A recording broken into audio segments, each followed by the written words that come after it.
This episode of Bitcoin Happy Hour is brought to you by Give Bitcoin, the best way to give the gift of Bitcoin. Visit happyhour.givebitcoin.io to start giving today.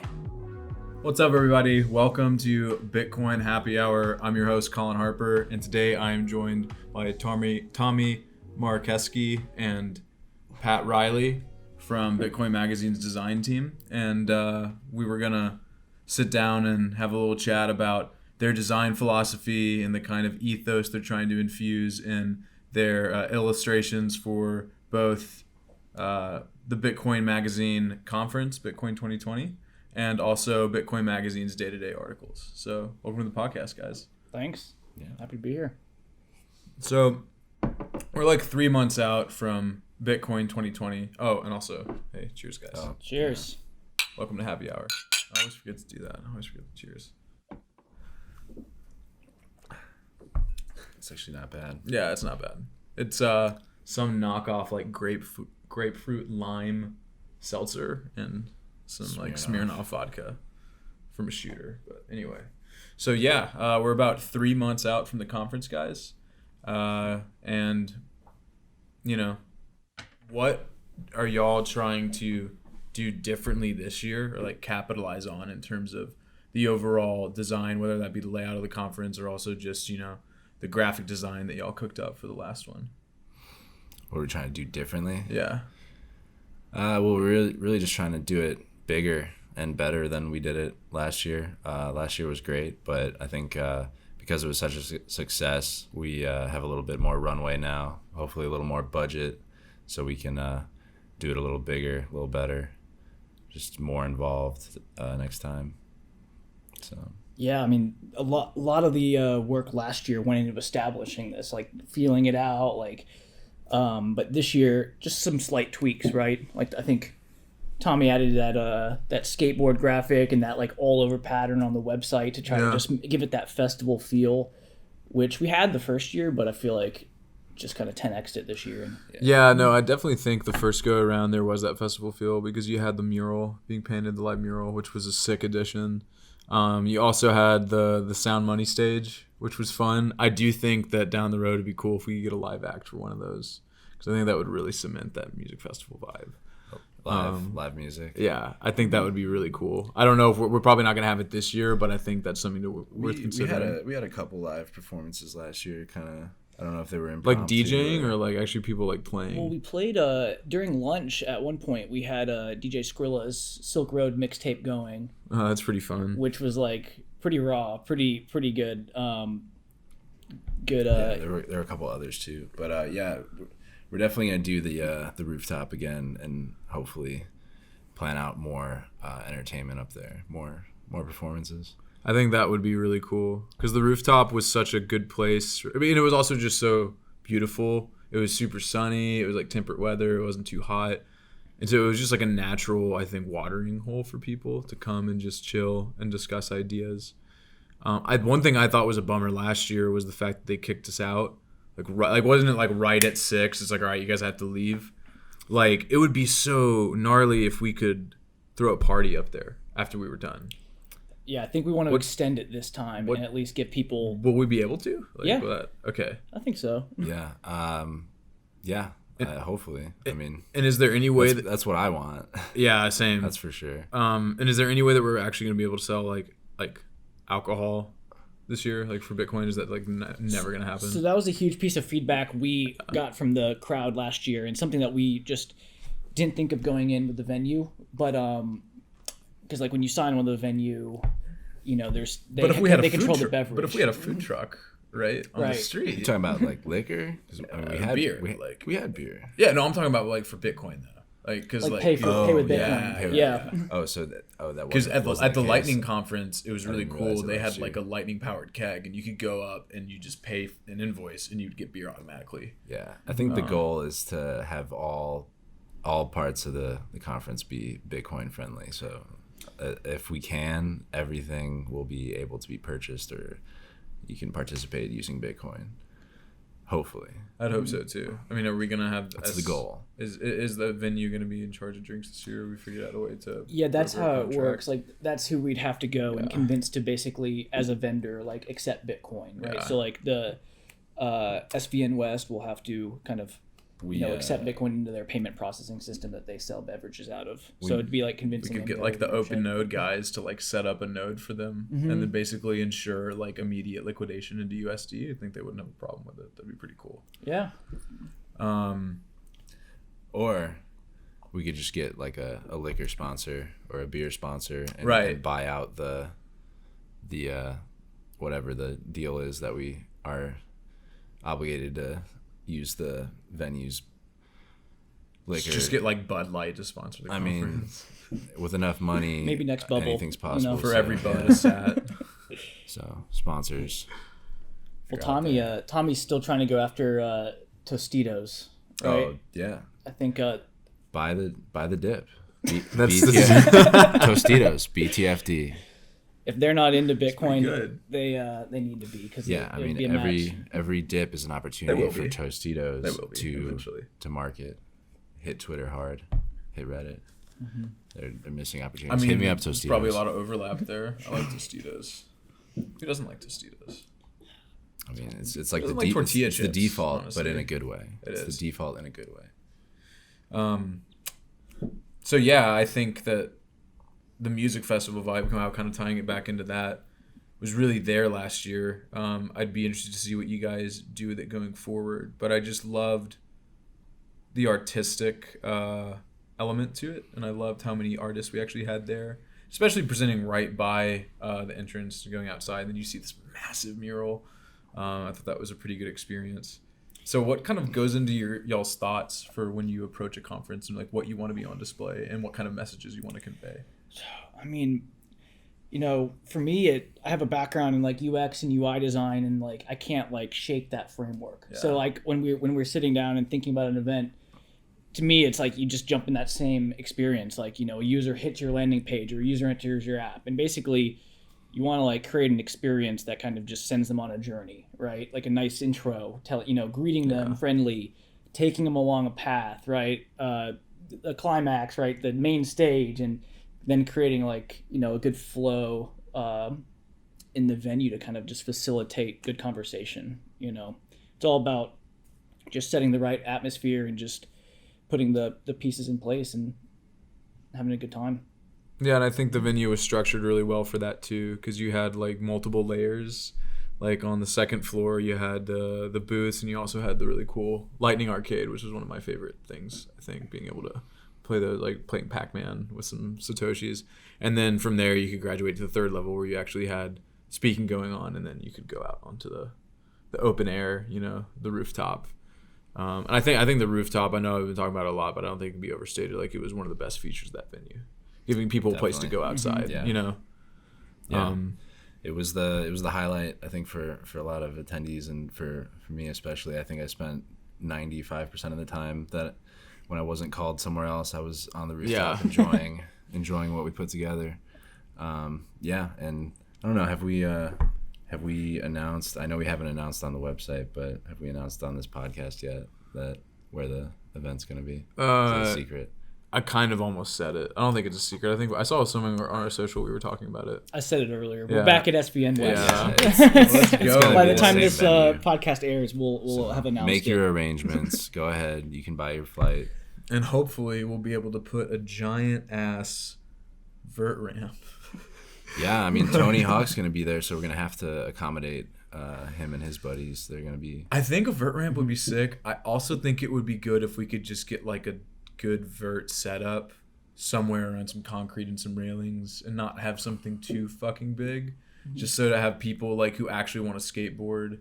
Because, like kids who are skateboarding in the city, that's what they're going to be used to. They're not going to be used to doing these crazy half pipes, unless they're like professional skaters or something like that. They might have to sign a waiver or Yeah, something. I mean, they probably would. Who knows legally, if it's the big one. But Yeah, I mean, we're in talks right now with the Tony Hawk Foundation, trying to work something out. And if our audience doesn't know already, they accept Bitcoin as well, so you can go on there and donate to that cause. And that's cool. They build skate parks in neighborhoods all across the U.S. That's kind of like their MO. So we're looking to do some sort of promotion leading up to the event to kind of activate the Bitcoin community to be able to donate to that, because it's a super cool cause. It's check the website out at Yeah, and if you're part of the skateboard community and you're not part of the Bitcoin community, then I don't know what you're doing. I mean, I skateboarded when I was a kid. Yeah. I mean, but we all skateboarded. all skateboarders gone come pro. to the Bitcoin. Except for that injury.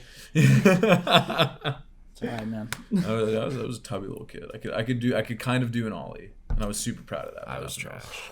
Yeah, I was really bad. Garbage. I can't skateboard. I feel like in skateboarding, if you figure out how to kickflip, like, you're off to the races. Yeah. Like that's like the learning plateau. yeah. It's like the dragon that you'll chase until you become a pro eventually, or give up.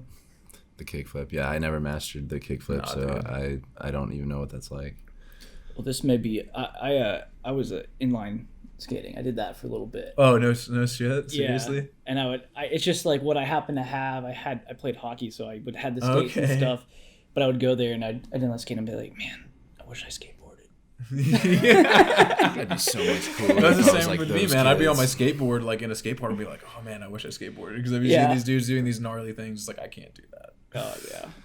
I grew up skiing, and so like it was interesting. I had skiing, and I also had skateboarding later on. I longboard now, but I've never snowboarded. I've heard it's harder to pick up, but easier to get really good at than skiing. Mm-hmm. But I don't know. That's like bullshit common wisdom and truisms that people will throw out all the time. Yeah, I first time I snowboarded, my buddy took me to the top of a mountain, and he's like, "You know how to wakeboard, right?" I'm like, "Yeah." And he's like, "Same thing," and just like took me to the top, and I'm like going up this like long ski lift, and I'm like, "What am I about to do?"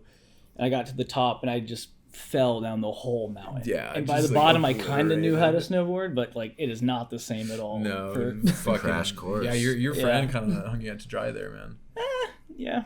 Yeah, he did. How do we go from good friend? How do we go from Bitcoin to snowboarding and tragic accidents? Because Bitcoin is everything. It's a train of thought, man. So you can go from Bitcoin to anything. You can. Well, this is the happy hour format, right? So, yeah, man, just bullshit. you go. Just talk about it. So I want to pivot a little bit towards the magazine, and I kind of want to get y'all's thoughts for, annuals going forward, the last magazine.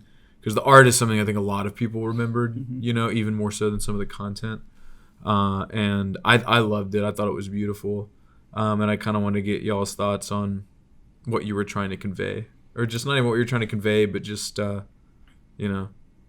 what you wanted the magazine's illustrations to inspire people. Yeah, I wish Nikki was here. Because she really did a lot of the magazine and kind of... I mean, she probably did 100% of the illustrations in there, or I'd have to flip through and see if I ended up doing one or not. But you had a few in there. Did you guys have any oversight over what she was doing, or she just kind of like do it all herself? Well, we sat down like about a year ago when we were doing a refresh of the website, and we're like, Nikki came on board. We had a little bit extra bandwidth to really like take the time to like nail down an art direction and a style. And we really, started by looking through all the historical issues and kind of like tapping into like what was Bitcoin Magazine all about in like the early days back when Vitalik and Mihai and others were running it. And so we like got all the old PDFs, all the old magazines, spread it out, and just like kind of tried to capture like what the look and feel and the humor and the overall aesthetic of it. And then also kind of taking that and combining it with like kind of just what's relevant in 2017 when we were looking into this, and kind of came up with this, something that allowed her to rapidly, produce an image, right? Like as you guys cranked out articles, like turnaround is super important. So it wasn't a style that could take too long. So you had to get it out. Yeah. It's pretty a natural hand-drawn look. That's what I love about she's art. able to crank out. Yeah, and I like when you do them too, Tommy. Like that plus token art is probably one of my favorite art pieces that we've had in a long time. Like that was that was sick. Like every time I open that article and look at it, I was like, damn, yes. Well, dude, pull up the one you did recently, the shitcoin That's monster. what I think. That's No, that's what you're talking about. Yeah. Here, pull that up. Actually, we'll put that on the screen.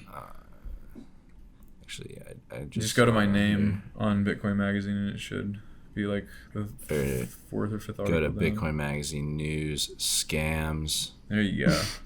It is Sort by category. There you go. the latest scam article. I love how on scams Bitcoin is a Magazine. category. Yeah. So for those of you who don't know, Plus Token was a Ponzi scheme in China, and they ended up accumulating some dumb amount, like almost 1% of the Bitcoin outstanding supply from unsuspecting investors. But Tommy did this artwork for one of the updates that we did about it, about how it was affecting the Bitcoin price and was dumping on OTCs through Hobie. But, yeah, the concept being that the shit coin was eating all the green candles and causing the price to stay down. I remember when you came to the office here, I was thinking about like a monster, like a cyclops, and I was like, that's brilliant. Like, make it be eating the candlesticks. It kind of just happened to turn out to be a pile of shit. Like, it wasn't meant to be a shit monster, but it looks... And it looks like the Plus Token poo. as the eye looks really fucking cool too. So what would y'all like to see in the next edition? So, at the conference we had like Josie and Trevor do some really cool stuff with AR, and I feel like that's something that I've heard some interest around the office about diving into. Is like like Bitcoin being such a technology forward thinking. I think people would lose it over that, and I think that like it would like cause a lot of probably social engagement. People would think that's really fun. Yeah, I mean, there's just so many apps now. I mean, like with Apple, like potentially or rumored to be launching AR glasses within the next year or so, and they've released like AR kit. There's a lot of like new tools for artists and designers now to create augmented reality experiences, and I mean it's a completely untapped, and it kind of gets a bad rap right now because you still got to like hold your phone up, and it's a little, it feels like using an early version of Oculus, but it's a little, it can be gimmicky at times too. I feel like there's a tasteful way to do it for sure, but definitely something. I think doing it on a magazine like this, having like some sort of pop out would be cool. Mm-hmm. Yeah. It's great for print. Like imagine and you could also do like this would actually be kind of cool. You could do a page where it's like Bitcoin by the numbers and its stats. When you do the AR, like graphs come up. Oh yeah, like the charts come up right here. Totally. But so that's one thing I think that's really cool. There's so many things that you can do for that. Be updated too, like down the road, as long as the domain is still there, and that way, like a print magazine that is stuck in time from when it's printed, you can still make little updates to it if you wanted to, if you have the AR capabilities. So that's cool. It's an interesting got longevity to it. Yeah. I know another thing that like we've been recently talking about is like really doubling down on like that magazine feel. So like you look back at like magazines like Mad, or like whatever, like and even the older versions of Bitcoin Magazine, right? There's like pages that are like puzzles, or like interact like Mad Libs and things like that. And I think that like I think we need to hide a seed phrase in it.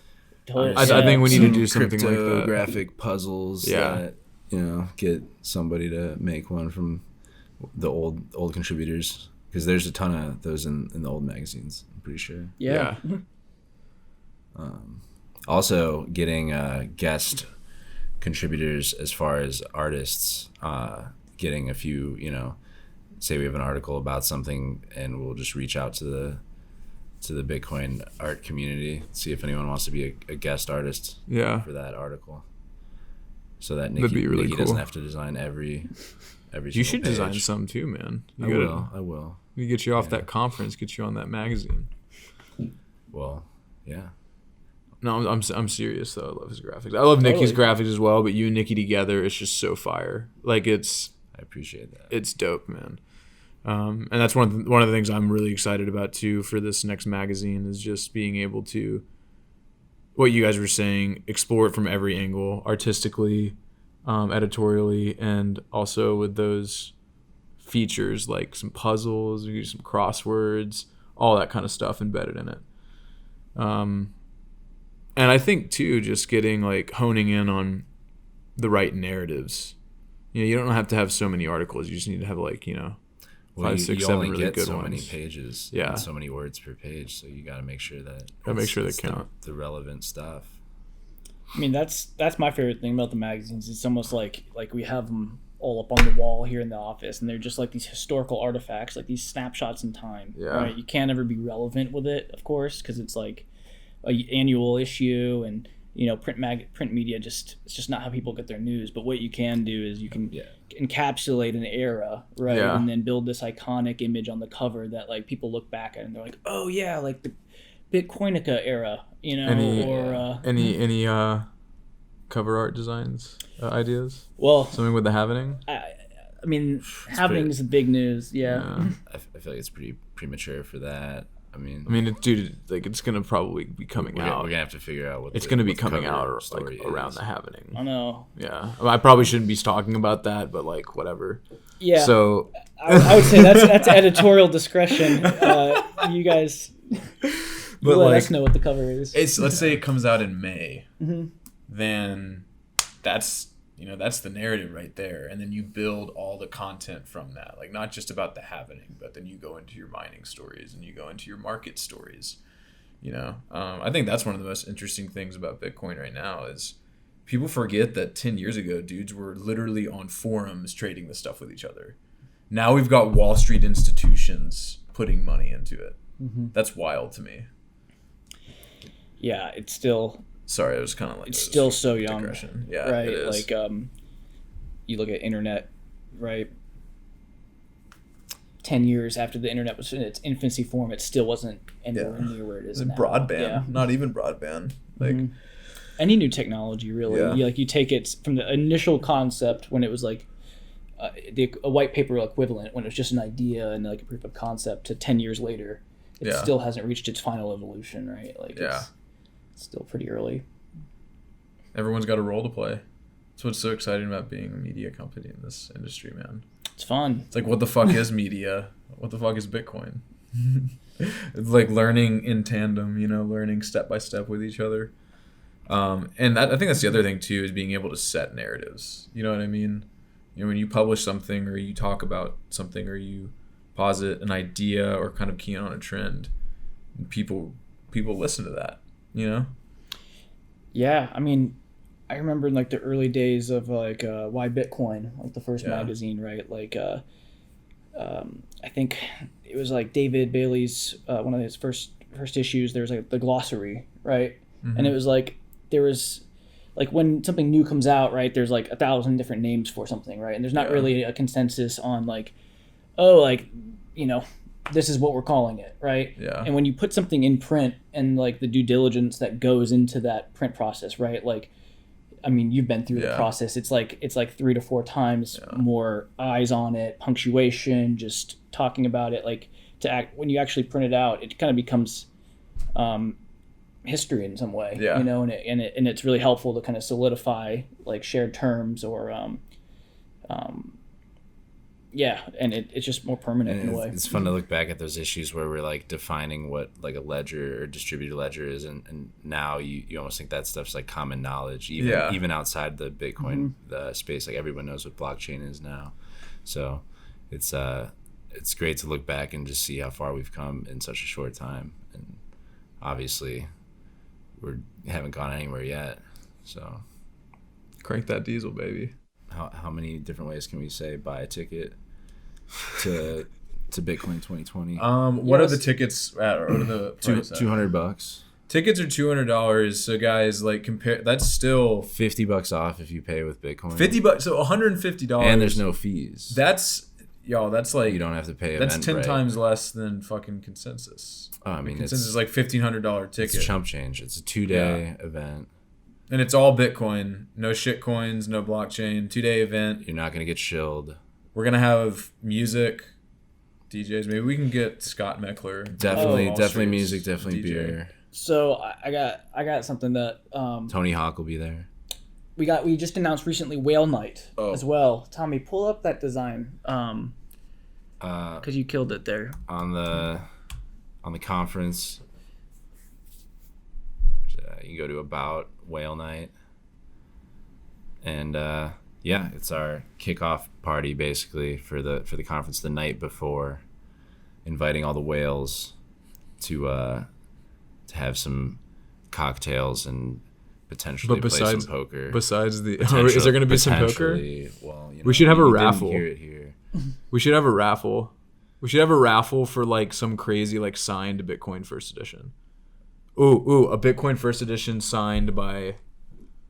We can't get Finney, but we could get Adam.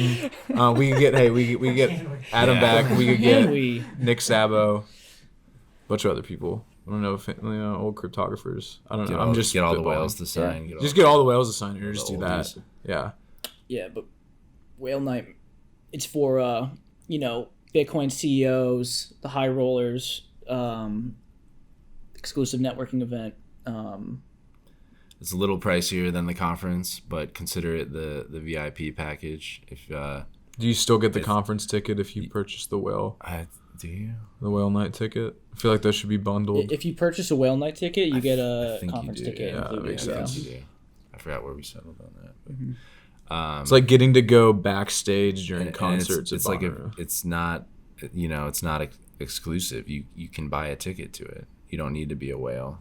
You can buy a ticket and pretend like you're a whale and show up.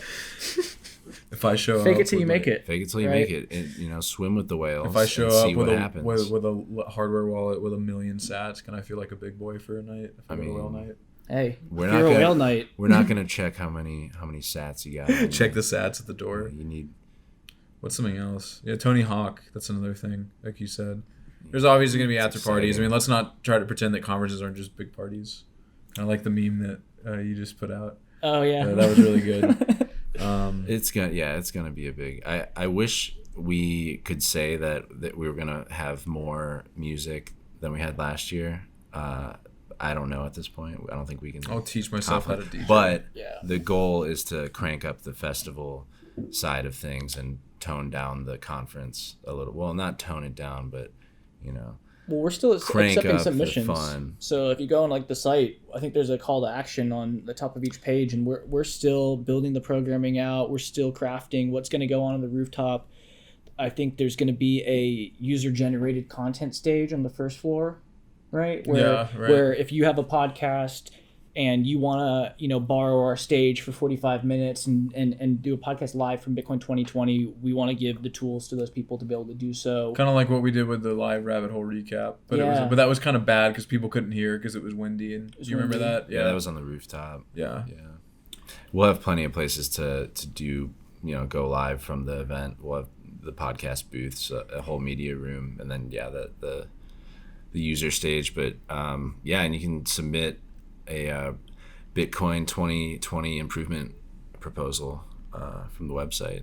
So if you have any ideas, we'll love to hear them. If you want to play at the conference, if you're a musician, go ahead and send us your link. And also just come because it's a dope conference. Yeah. I mean, I know we're putting it on, but it's one of the better conferences. It's a really good time. Yeah. We're trying to be open as open as Bitcoin, inviting all are welcome, and we're going to try to make it a good time. We'll probably how about the block party? There is a capacity though. There's only a block party. That's another 4,000. Yeah. We're going to have food trucks lined up. Some wacky inflatable balloon men just lining the streets of San Francisco. Can we have a wacky inflatable balloon man that you can pay with lightning to inflate? Like he's got a QR code on it, and you pay, and it's like a timed literally thing. turning your Bitcoin. That's actually a great idea. That would be. We have the technology, guys. Look, I'm just happy I've reached a point in life where I'm buying wacky inflatable balloon men. And I can expense it. Right. Like that's. And it's been a dream. It's a good place to be. Yeah, I want to take one home. I'm gonna put it on my roof. So if whacking inflatable balloon mans, you can find 100 uses for it. Don't give you enough of an incentive to come to Bitcoin in 2020. You can spend a shitload of Bitcoin doing different things, and we've got a lot of awesome speakers. Bitcoin art. Did we talk about the art gallery yet? No, we didn't talk about the art gallery, but we're having another art gallery this year, and it's going to feature. It's going to make the last year's art gallery. It's going to be like huge. Peanut gallery. The submissions that have been coming through are just awesome. It's really cool to see that space evolve. Yeah, I mean, we're going to have at least 20, possibly 30 artists. Oh, dude, that's dope. A much bigger, more dedicated space in the venue for the art gallery. I imagine it's pretty good. I saw like Crypto Graffiti was selling some stuff last year, like some serious pieces. I think some sales were made. I think I heard that people were. Dude, if it's like Bitcoin really like 2025 and like Bitcoin's just ripping and Crypto Graffiti's still putting out stuff and he's at one of our conferences, I'm totally gonna just buy everything. His stuff is awesome. Yeah, I love it, man. And he's such a good guy too. Oh yeah, nicest guy. Yeah, I felt bad because his pieces are so heavy because it's like this dense, like I don't even know what material it is. It's like resin or acrylic, but like we couldn't find a nail strong enough in the venue to actually hold it up. Man, because his pieces was it the borderline sculpture? Was it the currency one? Crypto Graffiti. Yeah, the currency one. Yeah, exactly. I imagine it's laid in some sort of resin. It's just like this. Yeah, it's half sculpt. It's really cool what he does, and it all like incorporates different fiat bills into it. Yeah, one of my favorite ones is like he just like does kind of crazy like not collaging, but he went to a bank once and just stole all their pens. Like he went to like what must have been honestly dozens, if not 100 banks, and stole pens, and then he smashed them and he made a map of the United States and then took the chain links from the pens. And then he like connected them together across the world, like a blockchain type thing. But I thought that was like just to see him like, man, that's dedication, dude. You know, cutting off like going into bank, cutting off just like hundreds of pens. That's art. Dude's wild. It is art. It's partly performance art too. Is what I love about his stuff. It's like he's got his visual art, but the visual art itself is performance art in a way. Yeah, the story behind it, the process, just as important. Yeah, you know. And I'm happy that we're gonna have a lot of. Or more art, just because the art last year was phenomenal, and we had a good amount. We had like a dozen artists, about a dozen. I think so, yeah. So now we're gonna maybe have 30 or 40, or 20 or 30. I'd say 30 max probably. That's nuts. Yeah, we were hoping to cap it at 21, and we just got too many good submissions. So we're gonna be closer to 30. Hell yeah! Are you artificially increasing the supply of? I am of artists. Well, inflating. We had a 21 hard cap. What happened? I don't know. It's just too dope. It's all right. I don't think it was ever implemented. Block rewards too dope.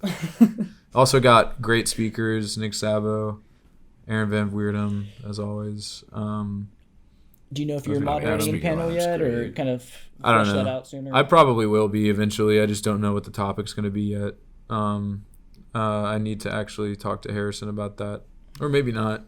It'd be nice to, but I also don't really care that much about doing that. You know, like unless it was a topic that I really, really cared about. Like, well, you did the Venezuelan. Yeah, that one actually, year, right? That one was great. And yeah, you had written a bunch of articles about that, so it seemed like you were was pretty fun. Right guy for the job. Yeah. Yeah, I did enjoy that. And if there were anything this year that I'd want to maybe talk about, I don't know. I think this plus token thing is crazy because you just have these OTCs in China that are buying dirty Bitcoin, like very probably like some of these OTCs like charge a premium to take Bitcoin that's been stolen or tainted or something like that. So it's like, what if these OTCs are giving liquidity to the North Koreans? What if there's some sounds like a 4-part series by Colin Harper. Yeah, no, I doubt it. That's don't quote me on that. That's very ill-informed opinion. But I believe it. If you said it could happen. There's a dark web of liquidity for Bitcoin, and I want to find it. Go searching, man. Bitcoin on the dark web? What are you talking about? What? Is that a thing? No. They use Monero or Litecoin. No, they use Bitcoin. It's just Ripple. I saw some tweet earlier about like why there aren't any dark net markets like built on Ethereum, and I was like, because why would there be? like why would you want? Could you imagine just like a dApp that was just like a dark web market like dApp, and you just have like transaction details on just like everyone or anything? I mean, you already do that. You already have that on like the Silk Road, but like the wallets would be much more difficult to trace to actual people than if you had like an actual dApp with this. Anyway, I don't know how I went off on that tangent, but you divert. Yeah, I did. It's probably a good place to cap it off. In fact, maybe we'll edit all that last Ethereum thing before we publish. But anyway, well, Tommy, Pat, thanks so much for joining me today. This was pretty fun. Really enjoyed it. And again, like I love what y'all are cooking up in design. So keep crushing it. Appreciate it, man. Appreciate it. I gotta say, Yang Gang. Oh yeah, Yang man. Gang. I am Yang Gang. I'm basically anyone but establishment gang. Well, I'm, then yeah. you're Yang. I mean, I'm probably gonna vote for him in Yang 2020. in the primary. Also, just because Biden's probably gonna win Tennessee, because like every like moderate blue dog Democrat always wins the southern states.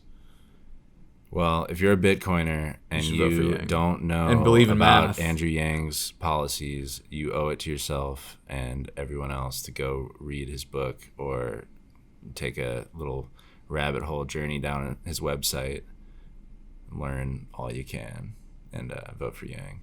Freedom dividend. Can I get it in Bitcoin? I mean, you can turn it into Bitcoin question. right away. That's what I would do. $1,000 Get in that Bitcoin check, each week. turn it into $1,000 Bitcoin. in Bitcoin each fucking Just month. making man. dollar cost averaging that much easier. Seriously. All right. Well, cheers, guys. Thanks for coming Cheers, on. man. Thanks for and having us. we'll catch y'all next week.